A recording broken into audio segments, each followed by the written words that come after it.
Ik mag in Nederland altijd trainers opleiden, dat is mijn bedrijf. En vanuit Nederland VWS heeft gevraagd of ik ook hier de trainers wil opleiden naar het niveau 2. Niveau van de trainersopleidingen. En dan ga je vooral heel erg kijken naar pedagogiek, naar didactiek. Hoe zorg je ervoor dat je sporters gemotiveerd zijn om te bewegen? Hoe ze het beste leren, het meest efficiënt leren. En dat mogen we nou ook met deze trainers doen. Dus ik vind het geweldig om hier te mogen zijn. Nou, het zijn een aantal bijeenkomsten en bij elke bijeenkomst hebben we een focuspunt. De eerste keer hebben we het gehad over de warming-up en over de basis van training geven. Hoe zet je nou een training neer? Hoe is de structuur van een training?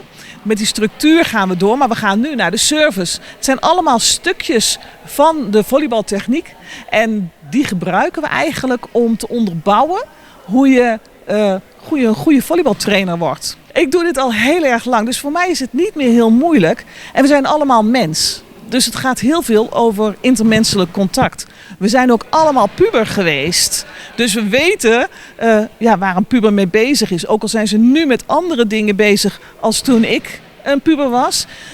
Ik wilde ook niet hollen. En ik wilde ook niet moe worden. Maar ik wilde wel volleyballen. En wij gebruiken het stukje leuk aan volleybal en de uitdaging aan volleybal om te zorgen dat ze samen gaan werken.